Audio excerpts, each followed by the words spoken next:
Master your money. Personal finance workshop on mutual funds on December 7th and 8th. Register now.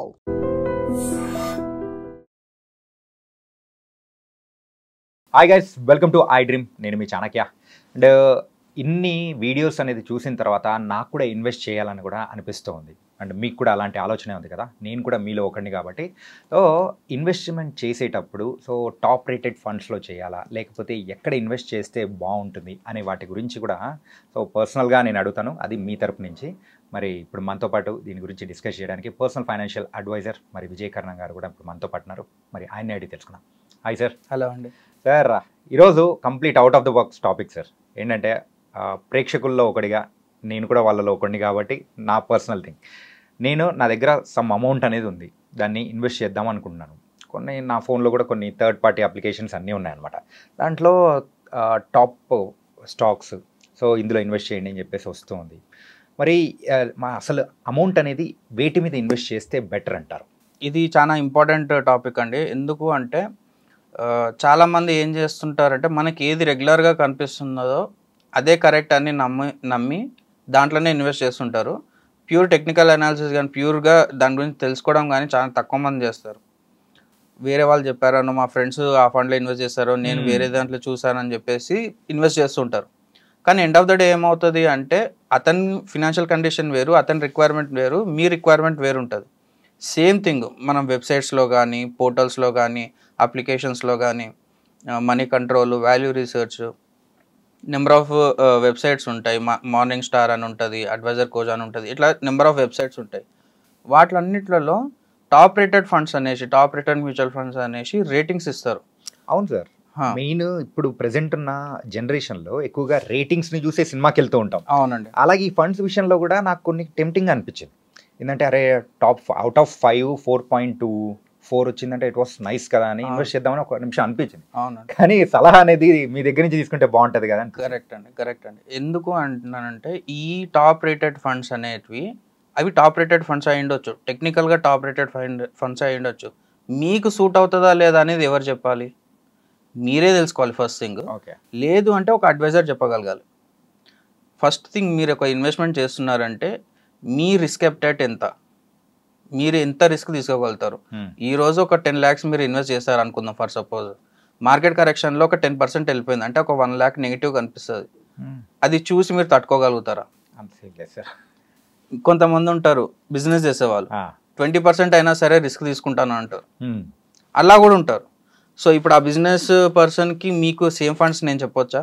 రెండు different కదా, ఇద్దరు prospective వేరు. Exactly. ఇప్పుడు ఒక doctor దగ్గరికి వెళ్తాము, నాకు తలనొప్పి ఉంది, మీకు తలనొప్పి ఉంది, కానీ నా తలనొప్పి రీజన్ వేరుంటుంది, మీ తలనొప్పి రీజన్ వేరుంటుంది. సో సేమ్ మెడిసిన్స్ వర్కౌట్ అవుతాయా? వర్కౌట్ అవ్వవు. తలనొప్పిలో నాకు మైగ్రేన్ ఉండొచ్చు, మీకు వేరే హెడేక్, వేరే ఇంజురీ ఉండొచ్చు, వేరే ఏదైనా ఉండొచ్చు. సో మనకి ప్రతి ఒక్కరి సిచ్యువేషన్ డిఫరెంట్ అండి. ఇంకా చెప్పాలి అంటే మనకి ఒక ప్రొవర్బ్ ఉంటుంది, ఆఫ్రికన్ ప్రొవర్బ్. మన హ్యాండ్లో అన్ని ఫింగర్స్ డిఫరెంట్ ఫింగర్స్ కదా, మన చేతిలోనే ఇన్ని డిఫరెంట్ ఉన్నప్పుడు ప్రతి ఒక్కరి ఫినాన్షియల్ కండిషన్ కూడా కంప్లీట్గా డిఫరెంట్. ఓకే, మీ ఫినాన్షియల్ కండిషన్ డిఫరెంట్, నా ఫినాన్షియల్ కండిషన్ డిఫరెంట్, మన వ్యూవర్స్ది కూడా డిఫరెంట్గా ఉంటుంది. ప్రతి ఒక్కరికి ఎన్ని ఇయర్స్ వరకు కావాలి, ఎంత రిస్క్ తీసుకోగలుగుతారు వాళ్ళు అనేది వాళ్ళ ఇండివిజువల్గా మనం మాట్లాడితే తప్పితే మనం ఓవర్ ద టాప్ చెప్పలేము. ఇట్లా డైరెక్ట్గా ఈ ఫండ్లలో పెట్టేసిండి ఇంత రిటర్న్స్ వస్తుంది. చాలామంది చెప్తున్నారు, నేను కూడా చూస్తున్నాను వీడియోస్లో, 20% 25% మీరు తీసేసుకోండి, ఎందుకంటే లాస్ట్ 20 years ఇంత పర్సెంటేజ్ ఇచ్చింది, మీరు ఇంత అజంప్షన్ తీసుకొని మీరు ఇన్వెస్ట్ చేసేయండి అన్నట్టు. డెఫినెట్గా చెప్తున్నానండి, వాళ్ళు క్యాపిటల్ లాస్ అవుతారు. రిటర్న్స్ పక్కకు పెట్టేసేయండి, క్యాపిటల్స్ కూడా లాస్ అవుతారు. ఎందుకు అవుతారు అంటే ఎప్పుడైనా సరే మనకి ఒక 20% 25% ఫండ్ చూపిస్తుందంటే ఎవ్రీ ఇయర్ 25% రిటర్న్స్ ఇస్తుందని కాదండి. చాలా మిస్కన్సెప్షన్ ఇదే. సిఏజిఆర్ 25% రిటర్న్స్ ఇస్తుంది అంటే ఎవ్రీ ఇయర్ 25% ఇస్తుందని కాదు. ఒక ఇయర్ 50% ఇస్తుంది, ఒక ఇయర్ 10% ఇస్తుంది, ఒక ఇయర్ -1% కూడా ఇస్తుంది. ఓకే, అంటే మీరు 1,00,000 రూపాయలు పెడితే -1,000 అంటే 99,000 కూడా కనిపించే ఛాన్సెస్ ఉంటాయి. కానీ అంత రిస్క్ మీరు తీసుకోగలుగుతారా? అది మెయిన్ థింగ్. అది దానికి మనం ఏం చేస్తాం, అడ్వైజరీ కానీ మ్యూచువల్ ఫండ్ అడ్వైజరీలో ఉన్న వాళ్ళు ఏం చేస్తారు, రిస్క్ ప్రొఫైలింగ్ అని చేస్తారనమాట. మేము ఒక సెట్ ఆఫ్ క్వశ్చన్స్ అడుగుతాం క్లయింట్స్ని, మీరు ఇంత రిస్క్ తీసుకోగలుగుతారా, మీకు ఏ రిక్వైర్మెంట్ కోసం మీరు ఇన్వెస్ట్మెంట్ చేస్తున్నారు, ఇన్వెస్ట్మెంట్ పక్కకు పెట్టేసాను, ఎంత క్యాపిటల్ ఏందని పక్క పెట్టి మీరు ఎందుకు చేస్తున్నారు, ఆ ఇయర్ నుంచి ఎన్ని ఇయర్స్ వరకు మీరు హోల్డ్ చేసుకోగలుగుతారు అమౌంట్ని, ఇమీడియట్గా కావాలా లేకపోతే గ్రాడ్యువల్గా కావాలా, ఓకే. ఇంత డీటెయిల్గా అనాలిసిస్ చేసినాకనే ఫండ్స్ అనేది చెప్పగలుగుతాం అనమాట. సో ఈ డీటెయిల్స్ మనం ఎట్లా ఫండ్స్ ఎట్లా పిక్ చేసుకోవాలి, ఏ ఫండ్ ఎంత టెన్యూర్ వరకు ఉండాలి, ఈ డీటెయిల్స్ అనేది మనం వెబినార్ క్లియర్గా చెప్పుకోవచ్చు అనమాట. అంటే వెబినార్లో కూడా ఇలాంటి క్వశ్చన్స్, అంటే ఇందాక మీరు చెప్పారు ఏంటంటే 20%, 25% ఇలా అడిగే వాళ్ళు కూడా ఉన్నారు కదా వెబినార్లో, మొన్న లాస్ట్ టైం కూడా అడిగినట్టుంది. అవునండి. ఎందుకు అంటే మార్కెట్లో క్విక్ మనీ తొందరగా ఏదవుతుంది, ఇప్పుడు మనం ఏదైనా బిజినెస్ పెడితే 1 yearలో డబుల్ అమౌంట్ చేస్తున్నామా, 2 yearsలో డబుల్ అమౌంట్ చేస్తున్నామా, 6 monthsలో డబుల్ అవుతున్నాయి, అంత క్విక్ మనీకి అలవాటు పడ్డ వాళ్ళం అందరం. నేను కూడా ఈ జనరేషన్లో ఉన్నవాళ్ళు, నేను కూడా ఏమంటారు ఆ అర్జున్ నాకు కూడా ఉంటుంది, తొందర రావాలి. కానీ రియాలిటీలో అది ఎప్పుడు వర్కౌట్ కాదు. ఓకే. గ్రాడ్యువల్గా వెళ్తుంటుంది. గ్రాడ్యువల్గా మీరు ఈ మార్కెట్లో కానీ ఈ ఇన్వెస్ట్మెంట్స్లో మీరు ఎన్ని రోజులు హోల్డ్ చేసుకోగలిగితే అంత కాంపౌండింగ్ అనేది మీకు వర్కౌట్ అవుతుంది. ఓకే. అది ఫస్ట్ థింగ్. సెకండ్ థింగ్ వచ్చేసి నెంబర్ ఆఫ్ సైకిల్స్ అనేవి ఎన్ని టచ్ అవుతున్నాయి అనేది కూడా మనం కన్సిడర్ చేసుకోవాలి. ఇప్పుడు ఒక టాప్ రేటెడ్ ఫండ్ ఉందండి, పేరు చెప్పిన ఒక టాప్ రేటెడ్ ఫండ్ ఉంది. లాస్ట్ ఇయర్ 30% ఇచ్చింది అనుకుందాం ఫర్ సపోజ్. ఈ ఇయర్ 30% ఇస్తుందా? లేదు, చెప్పలేం. నెక్స్ట్ ఇయర్ ఇస్తుందా? ఇంకా ఎక్కువ ఇవ్వచ్చు, 60% కూడా ఇవ్వచ్చు. అంటే లాస్ట్ ఇయర్ సైకిల్ వేరే ఉంటుంది, ఈ ఇయర్ సైకిల్ వేరే ఉంటుంది, నెక్స్ట్ ఇయర్ సైకిల్ వేరే ఉంటుంది. ఈ సైకిల్స్ ఏంటి అంటే ఎప్పుడైనా సరే ఎకానమీ ఏ ఇండస్ట్రీస్ మీద ఎక్కువ ఫోకస్ అవుతుంది, ఇంపోర్ట్స్ ఎక్స్పోర్ట్స్ ఎట్లా ఉన్నాయి, మన ఇండియన్ ఎకానమీ ఎలా వర్క్ అవుతుంది, మన గవర్నమెంట్ ఏ ఇనిషియేటివ్స్ తీసుకుంటుంది, ఈ అన్నిటిని పారామీటర్స్ని బేస్ చేసుకొని మన ఎకానమీలో క్యాపిటల్ ఎక్కడెక్కడ మూవ్ అవుతుంది అనేది ఒక సైకిల్ అంటారు. సో ఆ సైకిల్లో ఏ ఫండ్స్ ఉన్నాయో, ఏ కంపెనీస్ ఉన్నాయో వాళ్ళందరూ ఆ ఇయర్ మాత్రం మంచి రిటర్న్స్ జనరేట్ చేస్తారు. నెక్స్ట్ ఇయర్ అంతే రిటర్న్ చేస్తారు అంటే గ్యారంటీగా చెప్పలేము. కొన్ని సెక్టర్స్ ఉంటాయి, ఎవర్గ్రీన్ సెక్టర్స్ ఉంటాయి, వాటిల్లో రెగ్యులర్గా వస్తుంటుంది. కానీ ఓవర్ ద నైట్ ఎక్కువ ఫండ్స్ రావడము, ఎక్కువ రిటర్న్స్ రావడం అనేది ఉండదు, గ్రాడ్యువల్గా వెళ్తుంటుంది. నేను ఆ అప్రోచ్ చెప్తుంటాను అనమాట. అందుకే నేనేం చెప్తానంటే లాస్ట్ ఇయర్ వచ్చింది కదా అని ఈ ఇయర్ కూడా వస్తుందని ఎప్పుడు అనుకోకండి. నెక్స్ట్ ఇయర్ తక్కువ వస్తుందని కూడా అనుకోకండి, అది కూడా ఎక్కువ వచ్చే ఛాన్సెస్ ఉంటాయి. కానీ మీరు ఇక్కడ బ్యాలెన్స్డ్ అప్రోచ్గా ఎప్పుడూ వెళ్ళాలి. అంటే డైవర్సిఫికేషన్ అంటాం మనం. ఒక 100 రూపీస్ ఉన్నాయి, 100 రూపీస్ మొత్తం ఒకటే ఫండ్లో పెట్టడం కాకుండా 100 రూపీస్ ఒకటే థీమాటిక్ ఫండ్లో పెట్టడం కాకుండా స్ప్రెడ్ చేసుకోవాలి. అది ఎట్లా స్ప్రెడ్ చేసుకోవాలని అసెట్ అలొకేషన్, డైవర్సిఫికేషన్ అంటాము. అది ఇన్ డీటెయిల్గా మనం మాట్లాడుకోవచ్చు అనమాట వెబినార్లో. చాలా మంది ఏం చేస్తుంటారు అంటే లాస్ట్ ఇయర్ ఎక్కువ వచ్చినాయి, ఈ ఇయర్ కూడా ఎక్కువ వస్తాయి అని చెప్పేసి ఎవ్రీ ఇయర్ ఫండ్స్ చేంజ్ చేస్తుంటారు.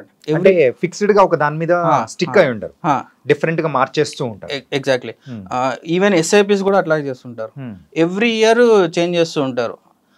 ఈ ఇయర్ ఒక ఫండ్లో పెట్టి నెక్స్ట్ ఇయర్ ఇంకో ఫండ్లో పెట్టి ఆ తర్వాత నెక్స్ట్ ఇయర్ అట్లా చేస్తే ఏమవుతుందో తెలుసా అండి, ఒక 5 years 10 years తర్వాత డౌన్ ద లైన్ చూసుకుంటే వాళ్ళకు ఒక 20-50 మ్యూచువల్ ఫండ్ స్కీమ్స్ కనిపిస్తాయి వాళ్ళ పోర్ట్ఫోలియోలో.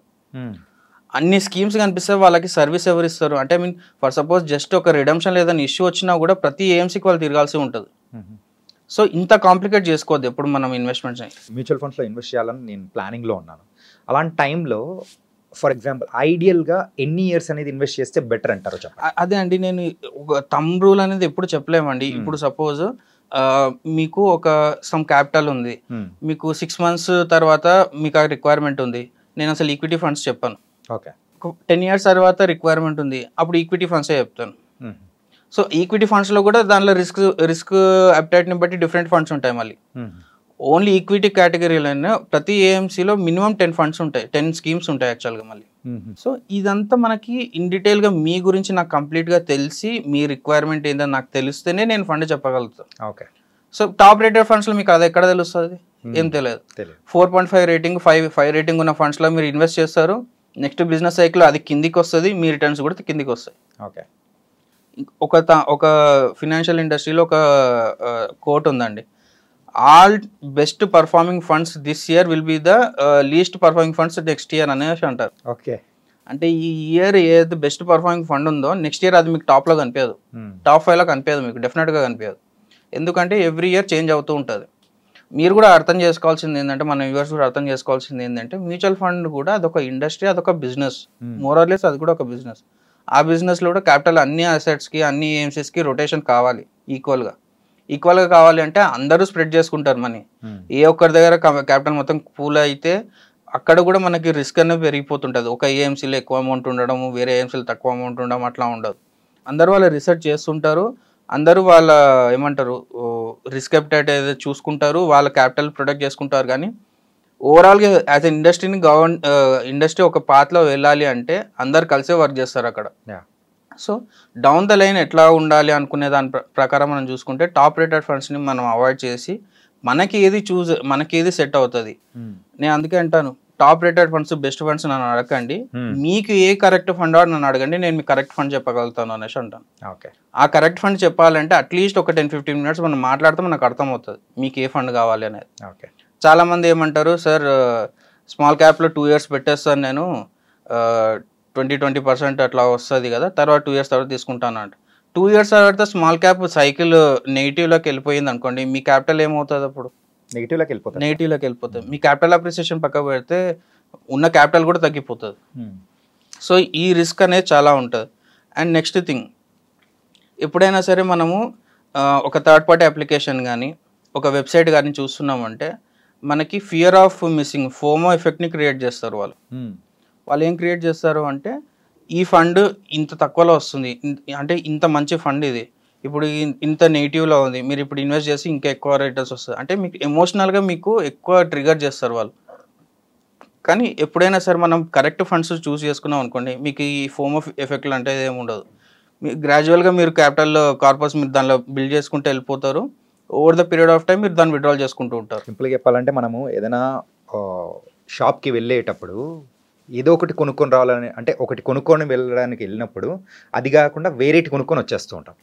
ఎగ్జాక్ట్లీ అంతే. క్లారిటీ అనేది లేకుండా దిగామంటే అంతే ఒక దాని బదులు ఇంకొకటి కొనుక్కొని వచ్చేస్తాం. అంతే అండి. ఇప్పుడు సపోజ్ ఒక థర్డ్ పార్టీ అప్లికేషన్ తీసుకుందాం, అప్ స్టాక్స్ కానీ గ్రో కానీ జీరోదా కాయిన్ కానీ ఏదైనా ఒక అప్లికేషన్ తీసుకున్నాం, మనకి టాప్ 5 ఫండ్స్ ఏవి కనిపిస్తాయండి? అంటే ర్యాండమ్గా మాట్లాడుకుంటే మనకు టాప్ 5 కనిపిస్తాయి. వాళ్ళు ఏది చూపించాలనుకుంటున్నారో అవే కనిపిస్తాయి. అవి మేబీ స్పాన్సర్డ్ కూడా అయ్యుండొచ్చు కదా. అది అంటే డీటెయిల్ మనం అట్లా చెప్పలేము, బట్ మేబీ కొన్ని టెక్నికల్గా స్ట్రాంగ్ ఉన్న కంపెనీస్ కూడా ఉంటాయి. ఇప్పుడు కొన్ని రీసెర్చ్ ఏజెన్సీస్ ఉన్నాయి, మార్నింగ్ స్టార్ కానీ అడ్వైజర్ కోచ్ కానీ, వాటిలలో కొంచెం జెన్యూనిటీ పెరిగే ఛాన్సెస్ ఉన్నాయి. అంటే జెన్యూన్ మ్యూచువల్ ఫండ్స్ ఉంటాయి దాంట్లో. కాకపోతే మనం జస్ట్ దాంట్లో పారామీటర్స్ చూసుకోవాలి అంతే. అంటే మనం ఏ పారామీటర్స్ మనం కన్సిడర్ చేసి ఫండ్స్ పిక్ చేసుకుంటున్నామో ఆ పారామీటర్స్ మనం క్రాస్ చెక్ చేసుకోవాలి. అంతేగాని వాళ్ళు సజెస్ట్ చేసిన ఫండ్స్లోనే మనం ఇన్వెస్ట్ చేయాలనేది మాత్రం కరెక్ట్ కాదండి ఎప్పుడైనా కానీ. ఎందుకంటే మీ రిక్వైర్మెంట్ వేరే ఉంటుంది, మీ రిస్క్ది వేరే ఉంటుంది, వాళ్ళు సజెస్ట్ చేసేది వాళ్ళ మైండ్ సెట్ది వేరే ఉంటుంది అనమాట. సో ఎప్పుడు రెండింటికి డిఫరెన్స్ అనేది మెయింటైన్ చేయడం will be the best option అనమాట. నేను ఎక్కడ ఇన్వెస్ట్ చేయాలి అని అన్నప్పుడు ఒక టాపిక్ వచ్చిందంటే ఒక పర్సనల్ ఫైనాన్షియల్ అడ్వైజర్తో కూర్చొని క్రైటీరియా ఏంటి అన్నీ డిస్కస్ చేసిన తర్వాత చూస్ చేసుకుంటే బెటర్ అనిపిస్తుంది. డెఫినెట్గా అండి. ఎందుకు అంటే ఇప్పుడు సపోజ్ మన మిడిల్ క్లాస్ ఫ్యామిలీస్లో ₹1,00,000 సేవ్ చేయాలన్నా అట్లీస్ట్ ఒక 5 months పడుతుంది మనకి. ఈజీగా 5 to 6 months మినిమం టైం పడుతుంది. ఎవ్రీ మంత్ ఒకటే 10,000 కానీ ఎంతైనా సరే చిన్న అమౌంట్స్ చేసుకున్నాం 5 నెలలు 6 నెలలు పడుతుంది మిడిల్ క్లాస్ ఫ్యామిలీస్లో. సో ఆ ₹1,00,000 మనం ఇన్వెస్ట్ చేస్తున్నామంటే ఎంత జాగ్రత్తగా ఉండాలి మనం, దానికోసం ఎంత రీసెర్చ్ చేయాలి. అండ్ అది ఒకవేళ తగ్గుతుంది దాన్ని ఆ ఇంపాక్ట్ మనం తీసుకోగలుగుతామో తీసుకోలేమని కూడా చూసుకోవాలి. అండ్ దాన్ని దేనికోసం ఇన్వెస్ట్ చేస్తున్నామని మనం చూసుకోవాలి. సో ప్రతి పెనీ ఇంపార్టెంట్ అండి. 10,000 ఇంపార్టెంటే, 1,00,000 ఇంపార్టెంటే, 2,00,000 ఇంపార్టెంటే. సో దాన్ని మనం ఎంత జాగ్రత్తగా మనం పెంచుకుంటున్నాం అనేది కూడా మనం కన్సిడర్ చేయాలన్నమాట. Nice sir, thank you so much sir. Thank you అండి. ఎవరైనా కానీ ఒక ₹1,00,000 కానీ ఎంతో కొంత ఇన్వెస్ట్ చేయడానికి మరి వెళ్తూ ఉన్నప్పుడు మనము కూరగాయలు బేరం ఆడేటప్పుడే మనం ₹1 గురించి ఆలోచించేటప్పుడు ఒక సర్టెన్ అమౌంట్ని మనం ఇన్వెస్ట్ చేసేటప్పుడు ఎంత ఆలోచించాలి, ఎంత రీసెర్చ్ చేయాలి, మనకేది సూట్ అవుతుందా అనే దాని గురించి కూడా ఆలోచించాలి కదా. మరి ఇవన్నీ ఆలోచించి ఈ స్టెప్స్ విజయకర్ణ గారు చెప్పిన స్టెప్స్ అనేది కూడా ఫాలో అయ్యారంటే సో మీ ఇన్వెస్ట్మెంట్ కూడా మంచి సేఫ్ జోన్లో కూడా ఉంటుంది. సో మరో ఇంటర్వ్యూతో మళ్ళీ కలుద్దాం. అంతవరకు take care. This is your Chanakya.